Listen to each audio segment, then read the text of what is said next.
C'est toujours un grand plaisir de vous retrouver sur cette chaîne African Podcast TV dans son émission Africa View Débat. Bonjour, bonsoir mesdames et messieurs, où que vous soyez dans le monde.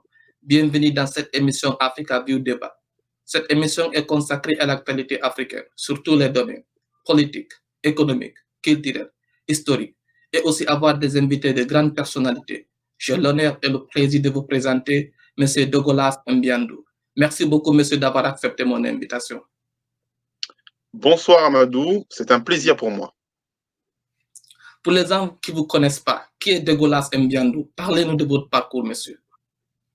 Douglas Mbiandou, j'ai 44 ans, je suis ingénieur de formation. J'ai 20 ans d'expérience dans le développement d'applications et la formation en la technologie de programmation Java. J'ai commencé au Cameroun, d'accord, il y a 44 ans, à Yaoundé. J'ai fait une partie de ma primaire au Cameroun et ensuite je suis venu à l'âge de 7 ans pour la France. Et en France, j'ai fait toutes mes études jusqu'à terminer donc ingénieur en 2000. C'était il y a 20 ans. Et donc Douglas Mbiandou, c'est aujourd'hui un mari heureux, un papa heureux, avec 3 merveilleux enfants que Dieu nous a donnés. C'est aussi un homme épanoui professionnellement et qui aujourd'hui a envie, par quête de sens, de partager ses connaissances avec une jeunesse africaine sans repère. Voilà, en quelques mots, qui est Douglas Mbiandou. Merci beaucoup, monsieur. Donc, parlons des 10 000 codeurs, monsieur Douglas. Comment vous avez eu l'idée de mettre en place 10 000 codeurs? Parlez-nous de ce projet et quel est votre objectif? Alors, 10 000 codeurs, c'est la manifestation de ma volonté de contribuer au développement de l'Afrique. 10 000 codeurs, c'est la concrétisation d'une envie extrêmement forte d'apporter ma pierre au continent qui m'a vu naître et à l'ensemble des pays et à l'ensemble de la jeunesse de ce continent. Donc, l'histoire a commencé à partir de mon travail, hein, puisque en tant que consultant formateur, je suis amené à parcourir un peu la France, un peu l'Europe, un peu l'Afrique. Et lorsque je suis allé en Afrique pour un client qui était l'État de la République du Congo, à Brazzaville, donc je devais former une vingtaine d'ingénieurs du ministère des Finances. Donc j'ai formé des ingénieurs entre 9h et 17h. Et à 18h, je sors, je prends le taxi pour aller à l'hôtel et je vois la misère. Je vois des jeunes qui galèrent, des jeunes qui souffrent. Je vois des jeunes qui ont du potentiel, mais qui ne s'en sortent pas. Et donc, je me dis, mais comment est-ce que moi, qui sors aujourd'hui d'une formation de qualité, comment est-ce que je peux contribuer à ces jeunes qui sont dynamiques, qui sont déterminés à réussir, qui sont éduqués, mais qui malheureusement n'ont pas les compétences qui leur permettent de gagner décemment leur vie. Donc, je me suis dit, bah, ce serait bien que j'impacte. Et donc, on a commencé je formais de 9h à 17h. Et puis maintenant, à partir de 19h jusqu'à 21h, je formais des jeunes à mon métier, qui est le métier de développeur d'applications web mobile. C'est comme ça qu'on a eu un jeune qui est sorti, qui s'appelle Yann Banvi, qui a aujourd'hui 6 ans d'expérience et qui est aujourd'hui le meilleur développeur de mobile du Congo-Brazzaville. Donc voilà un petit peu comment les choses ont commencé. Et puis ensuite, bah, j'ai présenté un petit peu le projet à mes associés. Et ils m'ont dit, écoutez, Douglas, on est d'accord pour que tu puisses former d'autres jeunes. Et donc, c'est comme ça qu'on a pu financer avec ma société, on a pu financer la formation de jeunes, non seulement au Congo-Brazzaville, mais aussi après au Sénégal, mais aussi après au Cameroun, mais aussi après en Côte d'Ivoire et plus récemment en Guinée. Donc voilà un petit peu comment les choses ont commencé et comment j'ai pu concrétiser mon envie d'impacter le continent. Donc, si je comprends, c'est la jeunesse. Absolument. C'est mon initiative pour la jeunesse. Alors, c'était mon initiative. Maintenant, c'est notre initiative, puisque 10 000 codeurs aujourd'hui, c'est une équipe de gens déterminés comme moi à impacter, de gens qui ont, comme moi, une expérience professionnelle forte, pas seulement dans la technique, mais aussi dans le développement commercial, mais aussi dans la finance, mais aussi pas seulement dans le développement d'applications, mais aussi dans d'autres métiers, et qui souhaitent bénéficier de l'expérience qui est la nôtre sur le terrain pour aller encore plus loin.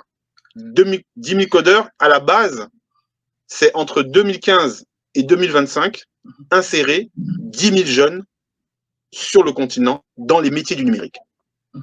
Alors, qu'est-ce que vous voulez dire si vous disiez que l'Afrique au monde de l'industrie mondiale du numérique? Alors, c'est très simple, c'est très mécanique. Aujourd'hui, l'Afrique, il y a 420 millions de jeunes entre 15 et 35 ans. D'accord? 420 millions de jeunes.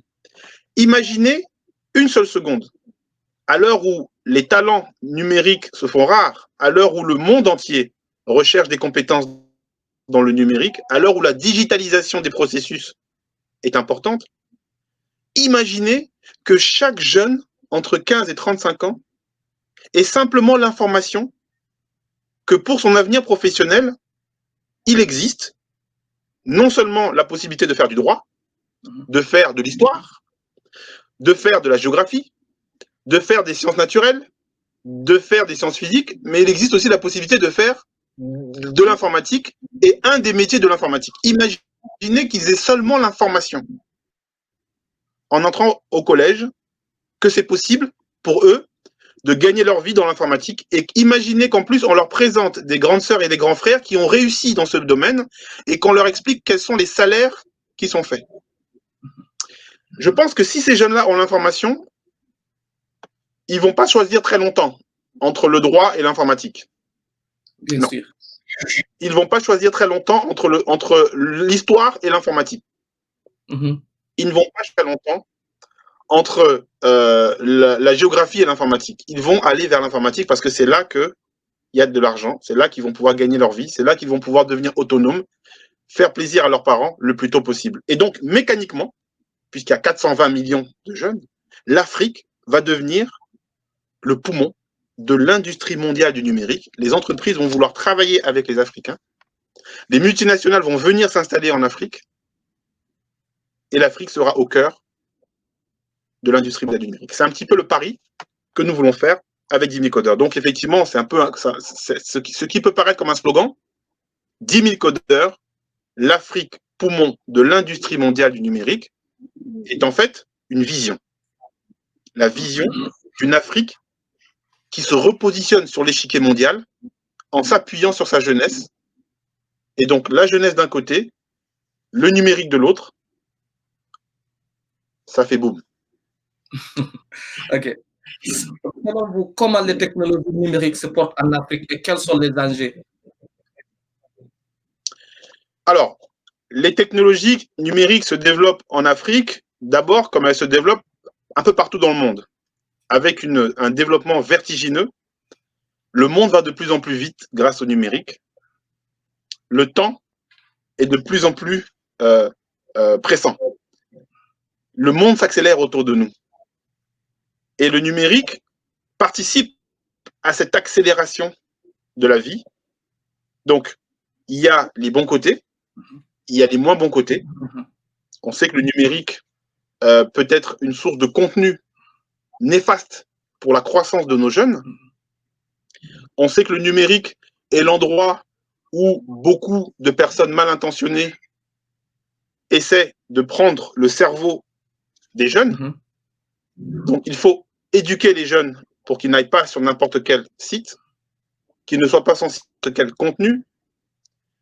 Mais il faut aussi dire aux jeunes que le numérique est une opportunité et pas simplement comme consommateurs, qu'ils peuvent devenir eux-mêmes acteurs du contenu qui est dans le monde du numérique et qui peuvent devenir aussi acteurs, surtout en termes de conscience, du développement de l'Afrique par le numérique, en mettant la culture africaine et le numérique ensemble, en mettant le génie africain dans la science et le numérique ensemble, mettront le droit avec le numérique ensemble. Donc, il faut vraiment un nouveau narratif à la jeunesse sur le numérique. Et je pense que personne ne le fait. Personne ne le fait. Les jeunes sont là, ils ont, comme leurs amis ou encore leurs aînés, ils ont les smartphones, ils vont sur Facebook, ils vont sur Twitter, ils vont sur TikTok, mais personne ne leur a dit que cet outil-là peut devenir pour eux un outil pour permettre de gagner de l'argent. Donc voilà, mon diagnostic est sans appel. Les jeunes ne sont pas entourés, les jeunes ne sont pas canalisés, les jeunes sont livrés à eux-mêmes. Et comme vous le savez, quand un jeune dans une famille est livré à lui-même, eh bien, c'est souvent les forces du mal, c'est souvent les forces occultes, c'est souvent l'autre côté, le côté noir, qui la tentation est forte de pouvoir dériver vers des chemins qui ne vont pas amener le jeune à se réaliser, à s'épanouir et encore moins à faire la fierté de ses parents. Pensez-vous que la transformation numérique pourrait changer la donne pour le continent africain et comment? Alors, je n'ai pas compris. Pensez-vous que Pensez-vous que la transformation numérique pourrait changer la donne pour le continent africain et comment? Bah, moi, je vais vous dire pourquoi. Je vais vous donner un exemple. Il y a des chiffres qui parlent. Vous avez des multinationales aujourd'hui qui décident d'investir des milliards d'euros pour leur transformation digitale. Vous entendez ce terme-là, hein? Oui. Transformation digitale. Il y a des multinationales qui étaient spécialisées dans un secteur et qui aujourd'hui investissent pour faire évoluer leur secteur ou bien d'ajouter le numérique à leur secteur. Et pour pouvoir faire ça, ils vont avoir besoin de main-d'œuvre. Et cette main-d'œuvre-là, il se trouve qu'elle est de plus en plus chère en Europe, elle est de plus en plus chère en Occident. Et à côté de ça, il y a ces 420 millions de jeunes entre 15 et 35 ans qui sont sur le continent. Donc, c'est mécanique, c'est économique. Les entreprises vont chercher des compétences qui, pour un même niveau d'excellence, vont leur coûter moins cher. Et si elles trouvent ces compétences-là en Afrique, elles vont aller vers ces compétences qui sont en Afrique. Aujourd'hui, c'est très connu, dans l'Afrique du Nord, il y a aujourd'hui des pays comme la Tunisie ou comme le Maroc qui ont eu à fournir en fait ce genre de ressources, d'accord? Et il se trouve que ces ressources-là, il en manque encore là-bas. Donc, l'Afrique subsaharienne va pouvoir bénéficier aussi à condition qu'elle ait des jeunes qui soient formés, à condition qu'elle ait des jeunes qui soient formés avec un niveau d'excellence qui est celui que recherchent les entreprises. Et c'est là que se pose la question. Y a-t-il en Afrique les compétences qui vont permettre de résoudre les problèmes que les entreprises occidentales se posent? Petit 1. D'autre part, il y a à l'intérieur du continent, dans nos pays africains, des entreprises qui veulent, eux, qui découvrent que la digitalisation peut leur amener de la croissance. Donc, elles aussi, elles cherchent en local des jeunes qui vont pouvoir les aider à résoudre leurs problèmes, à améliorer leur productivité dans tous les secteurs. Le transport. Aujourd'hui, vous avez, par exemple, dans le transport, vous avez une flotte de camions. Ben, vous aimeriez pouvoir suivre votre flotte de camions à distance. On est d'accord? Oui, oui. On est d'accord. Je comprends. Aujourd'hui, vous êtes une administration publique.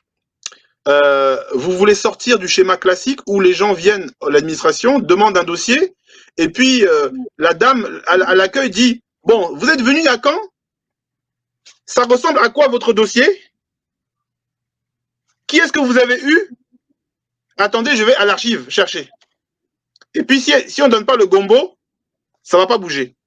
Donc l'administration a envie d'avoir des indicateurs sur où en sont les dossiers, où est-ce que ça traîne, où est-ce que ça avance. On est d'accord? Oui, oui. Donc, les banques, aujourd'hui, elles veulent pouvoir permettre à leurs clients de regarder à partir de leur mobile quel est l'état de leur compte. On est d'accord? Oui. Aujourd'hui, même en Afrique, effectivement, les organisations veulent aussi se numériser. Donc, on a à la fois une demande qui vient de l'extérieur des multinationales et des organisations internationales qui veulent se mettre au numérique, mais on a aussi une demande qui vient à l'intérieur du pays d'organisations qui veulent se mettre. Donc, la jeunesse, là-dedans, doit pouvoir tirer son épingle du jeu. Mais le problème, c'est que personne ne lui a dit quels sont les métiers, quelles sont les opportunités pour pouvoir répondre à la fois à la demande interne de numérique et à la demande externe. Du coup, les jeunes, eh ben, ils s'orientent dans des pistes qui ne les arrangent pas. Ils font ce qu'ils peuvent. Ils vendent des chaussures sur Facebook. Mais ce n'est pas là qu'ils vont pouvoir vraiment réussir. Et nous, Dimicodeur, nous avons effectivement l'ambition de leur dire, nous, les grandes sœurs, nous, les grands frères qui avons, entre guillemets, réussi, nous voulons, par quête de sens, parce que vous savez, quand vous arrivez à 30, 35 ans, 40 ans, 45 ans, la priorité, c'est vraiment le sens, c'est le legacy. C'est l'héritage. Quel va être l'héritage que vous allez laisser? Qu'est-ce que vous allez laisser sur Terre? Et donc, à tous les profils qui se posent ces questions dans leur secteur d'activité, nous avons 20 communautés dans Dimicodeur. Il y a des communautés tech et des communautés non tech.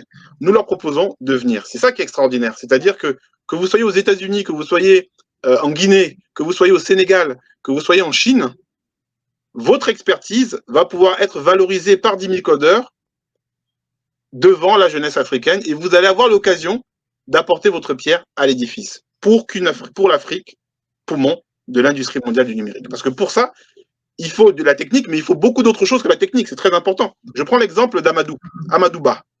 D'accord? Oui. Un exemple. Amadou Ba est en train de proposer une émission régulière podcast avec des profils qui présentent leur parcours. Mais ça, c'est une compétence, Amadou. Ça, c'est une expertise. Oui. Mais cette expertise-là, ce serait intéressant qu'on puisse, à travers Dimicodeur, voir comment est-ce qu'elle peut s'ajouter à l'expertise des autres pour pouvoir maintenant faire de l'Afrique le poumon de l'industrie mondiale du numérique. Et déjà, à travers cette émission, Amadou, déjà rien qu'à travers cette émission, on est en train de converger parce que nous, on va relayer cette émission. Et on va expliquer aux jeunes du continent qu'il y a Amadou Ba qui est aux États-Unis, d'accord, et qui fait un travail pour la jeunesse, qui fait un travail pour le continent. Et Amadou va intégrer l'écosystème Dimicodeur. Les jeunes vont voir qu'Amadou est aux États-Unis et qu'il est habillé en vêtements traditionnels. Ils vont voir qu'il y a Amadou qui est aux États-Unis, mais qu'il pense effectivement au continent. Oui. Et qu'il perd point de vue sur différents domaines, domaines politiques, sociaux, etc., etc. Ça, c'est intéressant. Et ça, c'est notre savoir-faire chez nous, Dimicodeur, c'est prendre l'expertise de ceux qui savent et mettre cette expertise en fait au service de la jeunesse africaine et pas seulement dans la technique. Ok. Monsieur, parlons de la formation de la jeunesse. Parce que, comme vous l'avez si bien mentionné, nous devons aider la jeunesse à se former. Donc, selon vous, quelles sont les mesures que les gouvernements africains doivent prendre pour aider la jeunesse à se former par rapport à la technologie numérique? Alors, pour moi, il y a un certain nombre d'étapes pour que les jeunes viennent vers le numérique. Et je vais essayer, si vous me le permettez, de présenter ces étapes. Et dans chacune de ces étapes, chacun d'entre nous a sa part à jouer. Le gouvernement, mais aussi la société civile et aussi le secteur privé. Première étape, il faut briser les idées reçues. C'est la première étape, Amadou. Il faut briser les idées reçues. Exemple d'idées reçues, l'informatique est réservée aux hommes. On est d'accord que ça, c'est une idée reçue qui fait que les femmes ou les filles ne vont pas vers le monde de l'informatique. Donc la question, c'est comment faire pour briser les idées reçues? Eh bien, les gouvernements peuvent avoir un rôle à jouer, le secteur privé peut avoir un rôle à jouer, la société civile peut avoir un rôle à jouer. Nous, Dimicodeur, on se positionne effectivement en tant que société civile. Et nous disons que l'informatique, c'est pas un truc de mec. Donc, il se trouve que la société que je dirige, donc le centre de formation Obgis, nous avons fait des web-séries, une web-série humoristique, où justement, on met en scène certains jeunes et on fait passer des messages.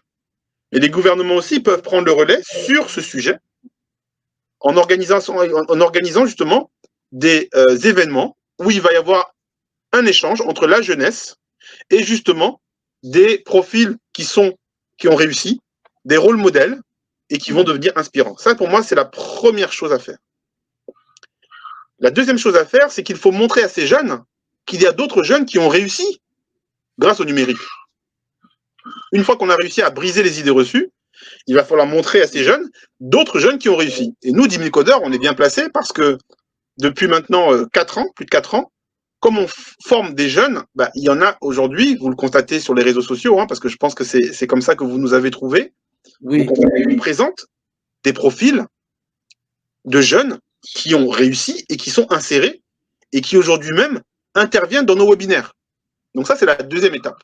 Et là aussi, les gouvernements peuvent faire leur part.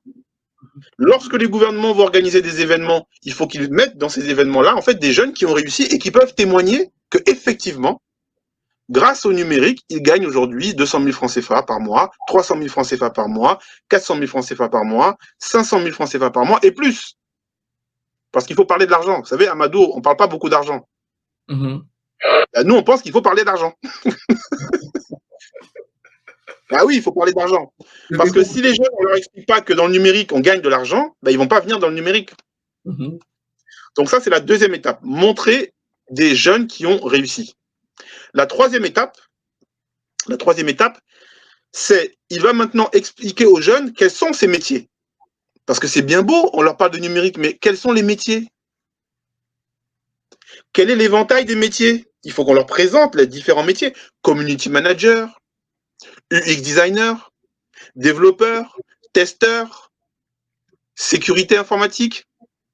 Il faut qu'on leur présente des métiers de product owner, de scrum master, tous ces nouveaux métiers. Et une fois qu'ils auront vu l'ensemble de ces métiers, eh ben, ils vont pouvoir choisir en disant « Ah, moi, je veux devenir product owner. Je veux devenir designer. » Ça, c'est la troisième étape. On est bon? Oui. Une fois maintenant qu'ils ont choisi, et parce qu'il faut vulgariser. Donc, c'est pour ça que 10 000 codeurs, on fait beaucoup de webinaires. On présente les métiers. Une fois qu'ils ont choisi maintenant, il va falloir qu'ils fassent, chez nous, 10 000 codeurs en tout cas, quatrième étape, une vidéo de 30 secondes dans lequel ils vont nous dire « Moi, j'ai trouvé ma vocation. Je n'ai pas les moyens de financer une formation de qualité, mais je sais que je veux faire comme métier testeur. Je veux faire comme métier data scientist. Je veux faire comme métier data engineer. Je veux faire comme métier community manager. » Une fois qu'ils ont fait cette vidéo, nous, en fait, 10 000 codeurs, on présente cette vidéo à nos partenaires, à nos sponsors. Et on récolte des financements pour former ces jeunes. Et comme ça, on va pouvoir les suivre. Ça, c'est la quatrième étape. Faire une vidéo, présenter, montrer que le jeune nous montre sa détermination. Et cinquième étape, eh ben, il va falloir qu'ils nous contactent pour qu'on leur dise ce que nous avons pensé de leur vidéo et justement comment est-ce qu'on va pouvoir les accompagner pour rechercher des financements pour qu'ils puissent réussir. Est-ce que c'est clair? Donc voilà 5 étapes qui, d'après moi, vont permettre d'attirer les jeunes dans les métiers du numérique, encadrés par les grandes sœurs et les grands frères qui, eux, entre guillemets, ont réussi leur vie autour du numérique en exerçant dans le numérique ou dans des métiers qui... Est-ce que je suis clair? Oui. OK. Voilà ma réponse. Comment les amener? Okay. Pouvez-vous nous expliquer comment les technologies numériques peuvent stimuler l'innovation, la croissance économique et la création d'emplois en Afrique? Alors, d'abord, sur ce sujet, je pense qu'il faut toujours rappeler que le numérique est là pour répondre à un besoin. D'accord? Et je pense que nous autres, dans la technologie, on a souvent tendance à l'oublier. Donc, le sujet aujourd'hui, c'est quels sont les besoins et en quoi le numérique peut permettre de répondre aux besoins. J'insiste là-dessus parce que si on prend le cas de la téléphonie, vous avez vu que la téléphonie et le paiement, d'ailleurs, le paiement par mobile s'est développé en Afrique, c'est parce qu'il y avait un besoin, il y avait un problème de bancarisation. On est d'accord? Donc, vous voyez, en fait, il y a d'abord un besoin. Et une fois que ce besoin existe, essayer de trouver une réponse à ce besoin. Et il se trouve qu'à travers le numérique, comme le numérique accélère, on met du numérique pour pouvoir améliorer la productivité. Mais j'insiste sur le fait que d'abord, il y a le besoin. Et je vais aller plus loin. Je vais vous parler tout à l'heure de différents métiers. Il y a un métier qu'on appelle le métier de product owner. Le product owner dans un projet, c'est une personne qui va être entre le client et les équipes de développeurs, les équipes techniques. D'accord? Okay. Moi, je pense par exemple, on parlait tout à l'heure du rôle de la femme. Moi, je pense que les femmes, par exemple, ont une capacité à détecter des besoins parce qu'elles sont, de par leur nature, elles doivent gérer beaucoup de choses en même temps. D'accord? Oui. Donc, je pense que, par exemple, là, il y a un sujet qui est de dire comment détecter les besoins. Et une fois qu'on a ces besoins, comment faire le lien entre ces besoins et les équipes qui vont mettre en place la solution pour répondre à ce besoin. Donc voilà, c'est ça que je pense. C'est qu'il faut d'abord mettre le besoin, identifier les besoins, et à partir de là, essayer d'innover. Il se trouve qu'il y a certains besoins qui sont des besoins qu'ont connu l'Occident. L'Occident a trouvé ses réponses. Et sur le continent, il y a certains besoins qui sont spécifiques au continent pour lesquels on va devoir identifier, qu'on doit devoir identifier et pour lesquels on va devoir mettre en œuvre une solution. C'est là qu'on va faire appel aux équipes techniques. Mais d'abord, il y a identifier les besoins. Donc nous, 10 000 codeurs, d'ailleurs, j'en profite pour le dire, hein, on a lancé une autre initiative qui s'appelle 10 000 besoins. J'en profite pour en parler. 10 000 besoins, c'est une initiative dans laquelle on va proposer à n'importe qui sur le continent, des personnes dans n'importe quel métier, d'exprimer leurs besoins.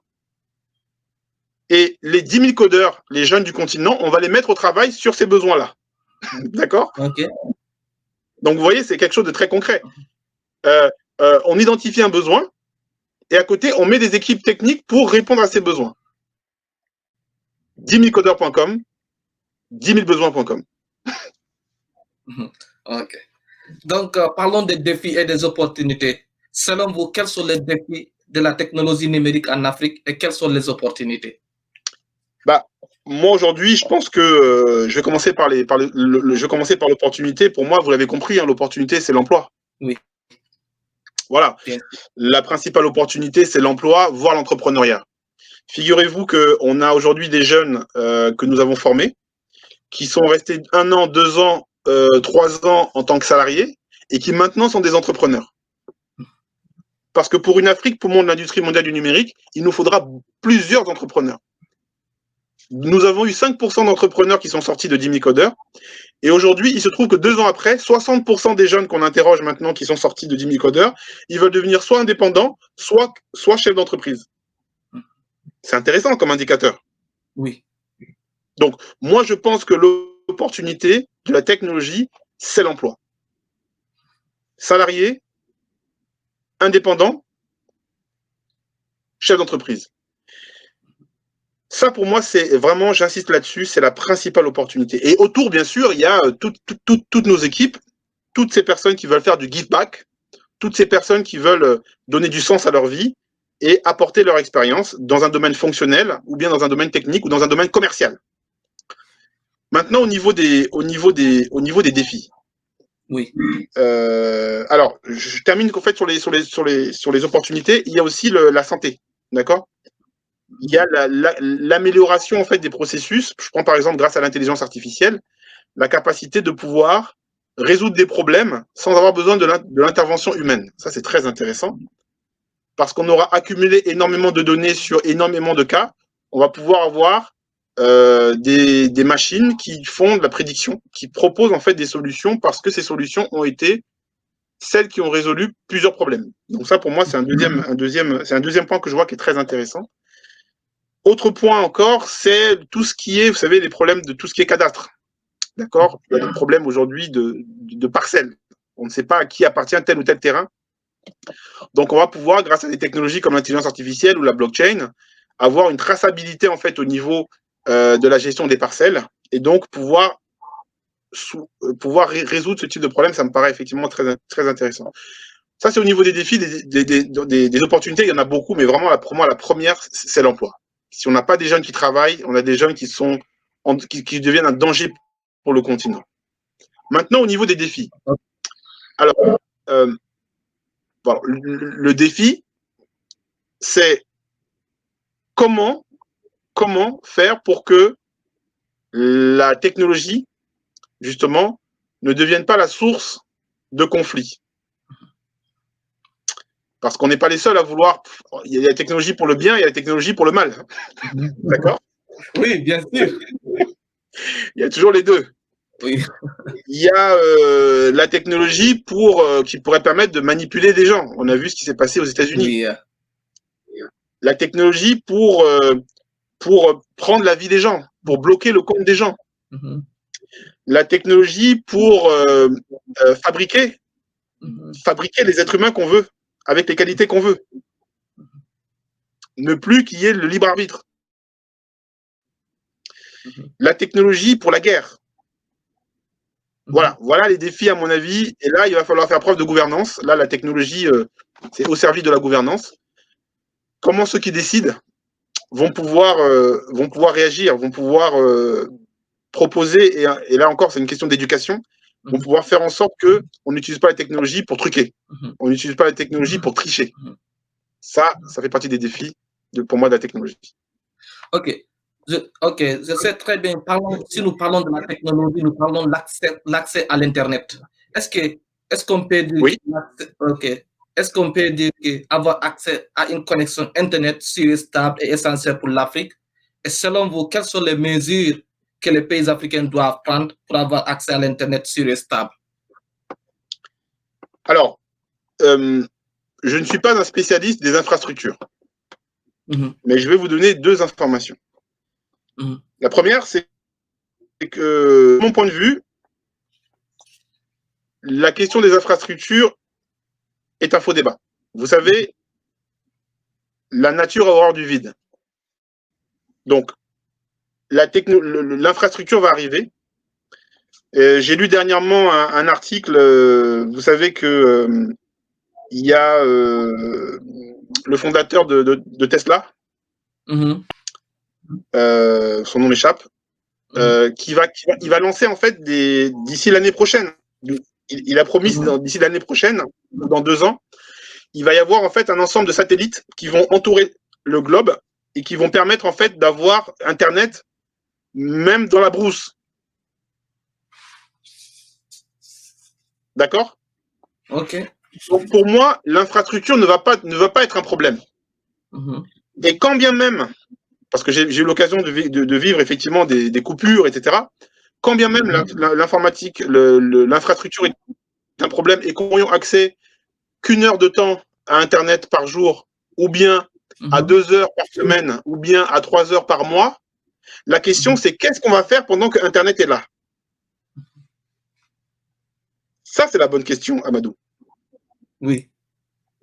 C'est ça la vraie question. La vraie question, c'est pas de savoir si comment on va faire s'il n'y a pas d'infrastructure. La question, c'est lorsque l'infrastructure est là, quelle est notre attitude? Quel est notre mindset?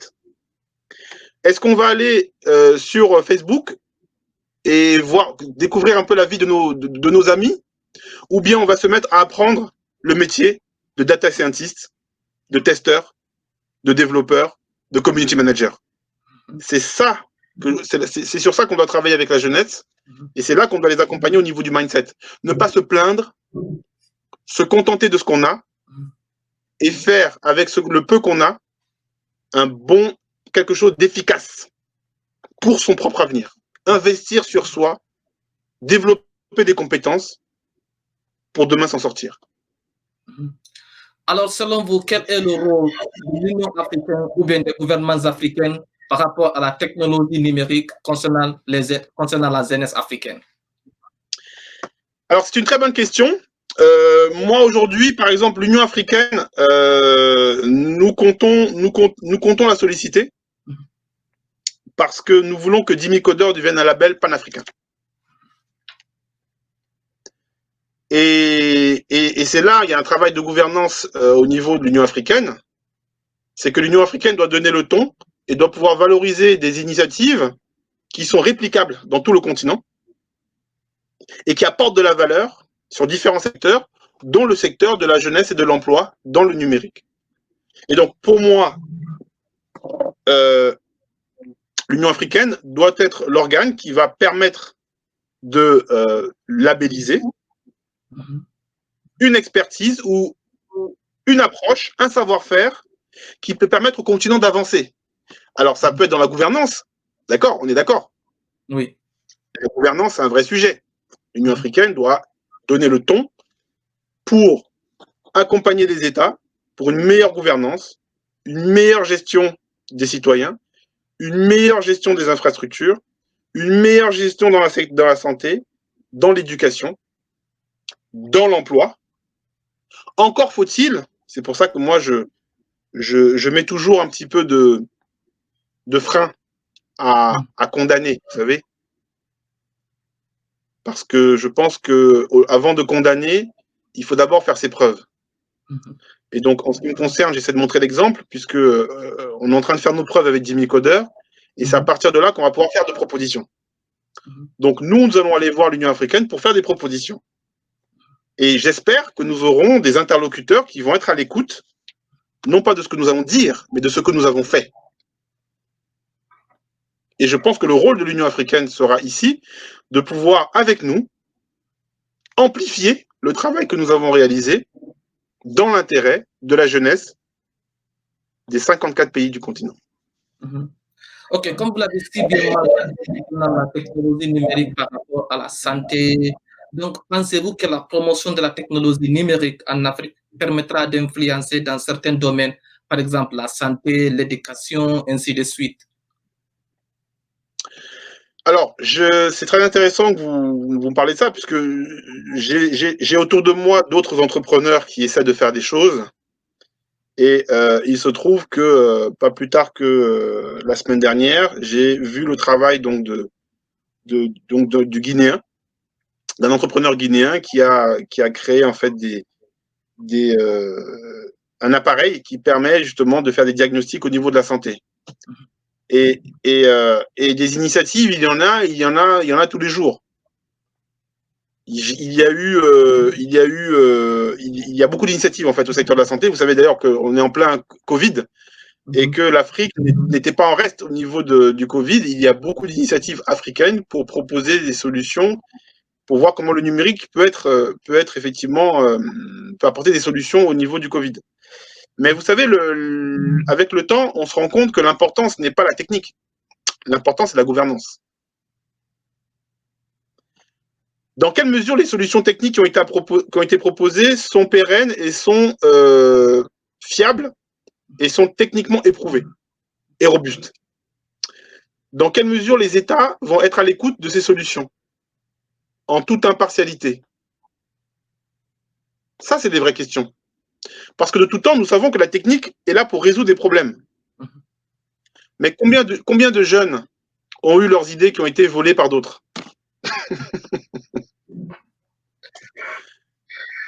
On ne compte pas. Oui, mon petit, ton idée c'est bien, mais donne-nous ta solution et puis on va te rappeler. Vous savez comment ça se passe? Oui, je le sais très bien. Donc la question, c'est pas tant est-ce que la technique peut aider à améliorer la productivité dans les différents secteurs? Ça, on le sait que c'est oui. La question, c'est dans quelle mesure les États vont pouvoir créer les conditions pour qu'un jeune qui a une idée puisse être accompagné dans son idée du début à la fin. C'est ça le vrai sujet. Moi, j'ai autour de moi aujourd'hui tous les jours des jeunes qui me disent « Ah, grand frère, vraiment, je ne sais pas comment m'en sortir, j'ai eu une idée, mais à chaque fois que j'ai une idée, cette idée est récupérée. Ah, j'ai une idée, j'ai présenté mon dossier, et puis un an après, j'ai vu que la personne à qui j'ai présenté mon dossier, c'était un grand frère, mais bon, maintenant, j'ai vu que c'est lui qui a créé une société pour mettre en place l'idée que j'ai donnée. Vous voyez? Aujourd'hui, il y a un vrai problème, en fait, de moralité. Il y a un vrai problème de vision. Et je pense que c'est peut-être parce que le pays est dur. C'est peut-être parce que la situation est complexe. Et peut-être que certains grandissent et peut-être que certains perdent la lucidité. Mais je pense qu'il faut redonner effectivement redonner courage à cette jeunesse aujourd'hui qui est brisée, cette jeunesse qui est dépassée. Et il faut lui dire que non, il y a des grands frères qui n'ont pas failli. Il y a des grands frères qui sont déterminés à les écouter, tout en les accompagnant vers un métier qui peut demain leur permettre de subvenir à leurs besoins et peut-être pas d'entrer dans l'entrepreneuriat. Merci. Quel est votre mot de la fin? Mon mot de la fin, c'est que la jeunesse africaine doit garder espoir. tant qu'il y aura des grandes sœurs et des grands frères qui vont manifester ouvertement leur envie de tendre la main, la jeunesse doit garder espoir. La jeunesse doit apprendre un métier porteur. La jeunesse doit s'accrocher aux opportunités qui vont lui être offertes de découvrir les métiers du numérique. Il y en a tellement. Et aujourd'hui, on estime qu'en 2030, il y a 80% des métiers qui n'existent pas encore aujourd'hui. Ça, c'est quelque chose de très, très, très important. Jeunesse, garder espoir. Et puis d'autre part, je m'adresse à ceux qui nous écoutent aussi, puisque pour le part, ce seront des adultes.